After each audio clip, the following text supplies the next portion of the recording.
This is Pulse of Africa, the face and voice of Africa. The story of resurgent and burgeoning Africa is here, only on the Pulse of Africa channel.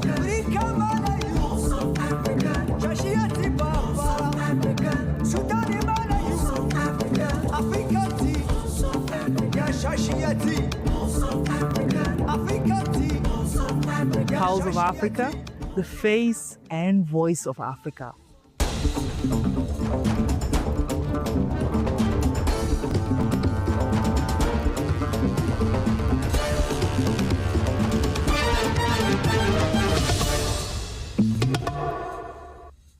Hello and welcome. I'm Gamachisa Mandida, your host for this hour's news. African nations on Tuesday agreed to strengthen collaboration in medical product research, development and regulation to boost local manufacturing and reduce dependence on imports. The 7th Biennial Scientific Conference on Medical Products Regulation in Africa was held recently in Kenya's coastal city of Mombasa, with delegates reflecting on the growing urgency to address vulnerabilities exposed by emergencies like the Ebola outbreak and COVID-19. John Muniu, chairperson of Kenya's Pharmacy and Poisons Board, said unlocking Africa's potential in health product manufacturing and trade is a continental priority. Africa imports over 90% of its medicines and produces less than 1% of its vaccines. This is not just a statistics, it reflects our dependence and vulnerability which the COVID-19 pandemic painfully exposed, he said.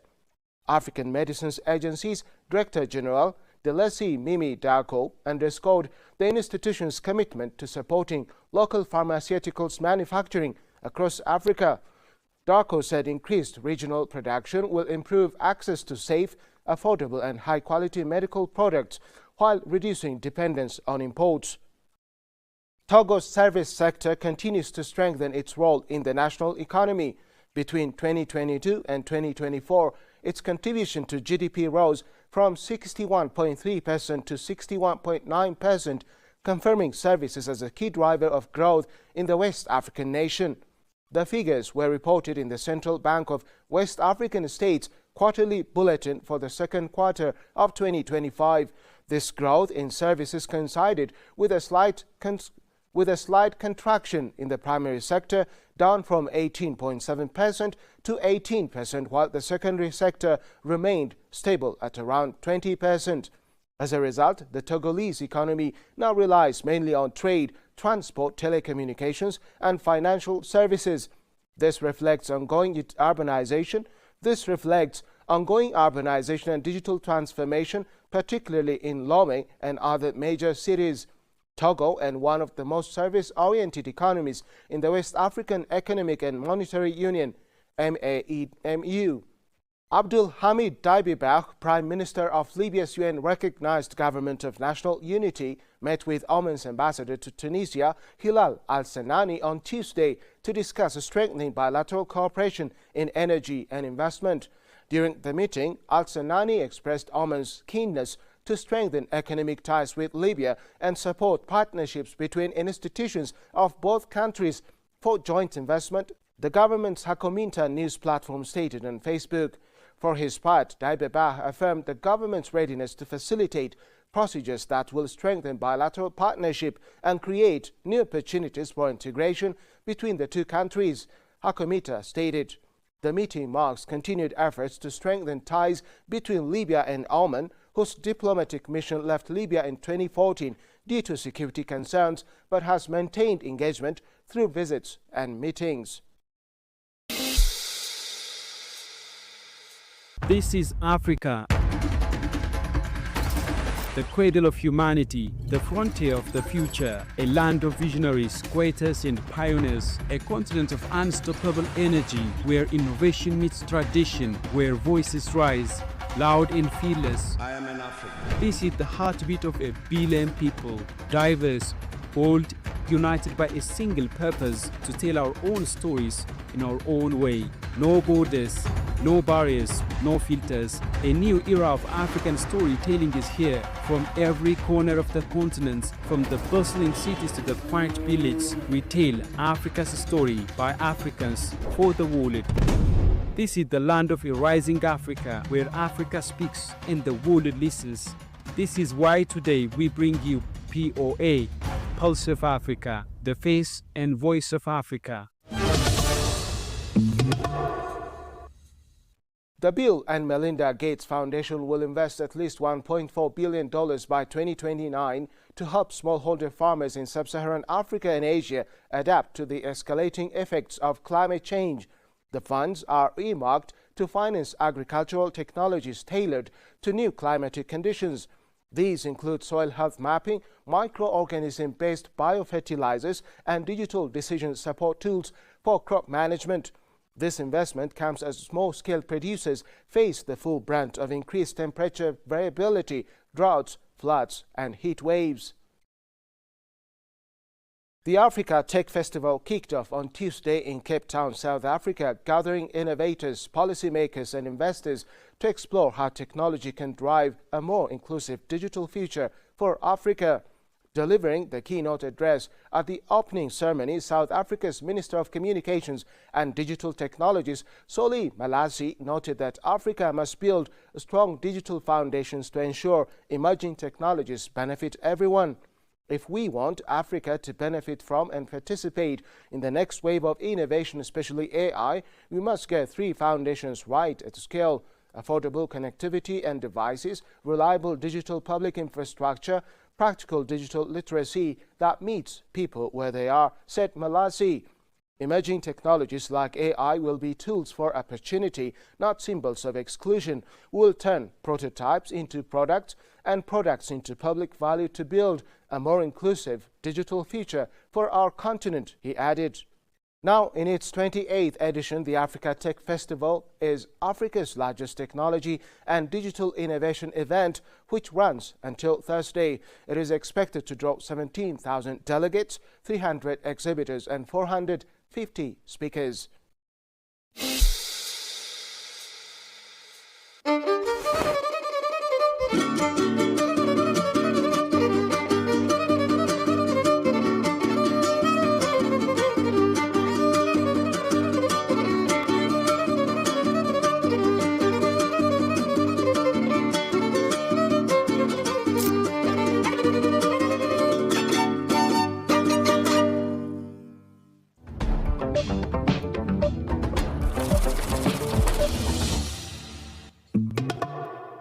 Moving to business news, Vedanta Resources announced the creation of Coppertech Metals Inc., a new subsidiary responsible for operating its Konkola copper mine in Zambia.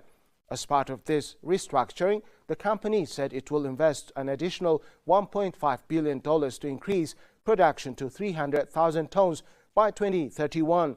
The move aligns with the broader wave of growth investments in Zambia's copper industry in recent years. Zambia aims to raise national copper output to 3 million tons by 2031, up from 821,670 tons in 2024. Several mining companies have announced expansion projects to support this goal. At Konkola, Vedanta's planned $1.5 billion investment will add to $3 billion already invested in recent years.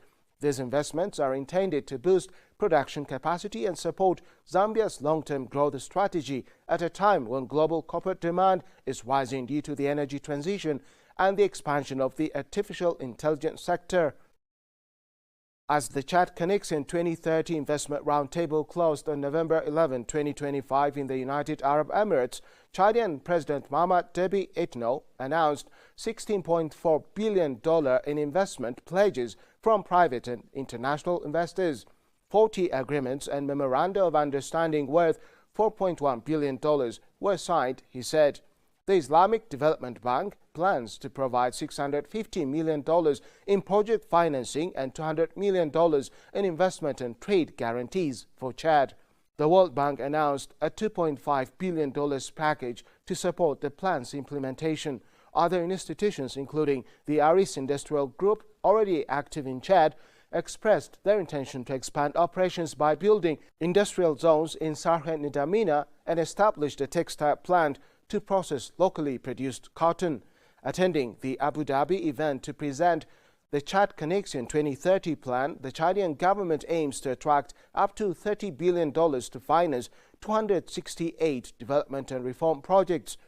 For the first year of implementation of the 5-year plan, 2025 to 2030, President Deby Itno said the country expects to mobilize $20.5 billion in financing.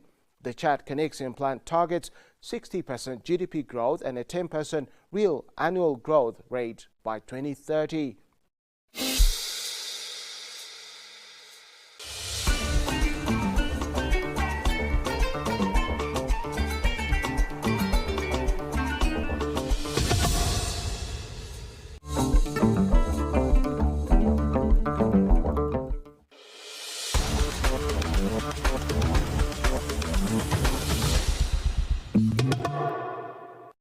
Finally, sports news. Morocco trained 15,000 volunteers, including more than 1,000 African students residing in the country, to help organize the 2025 Africa Cup of Nations, AFCON, which the kingdom will host from December 21 to January 18.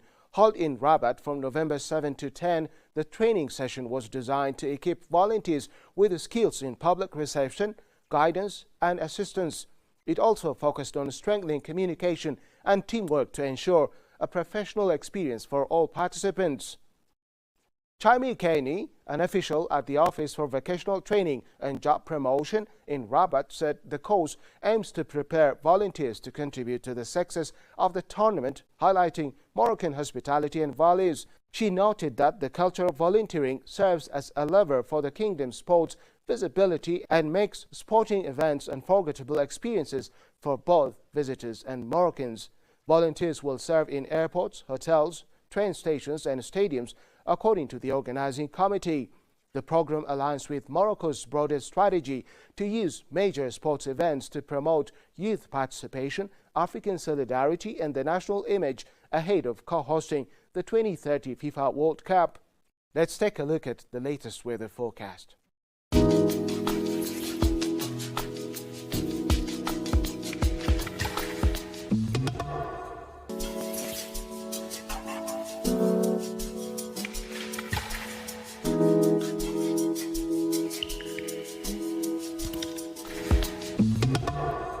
That's it for the hour, and thank you very much for tuning in. Stay with us for more news and updates. Goodbye for now.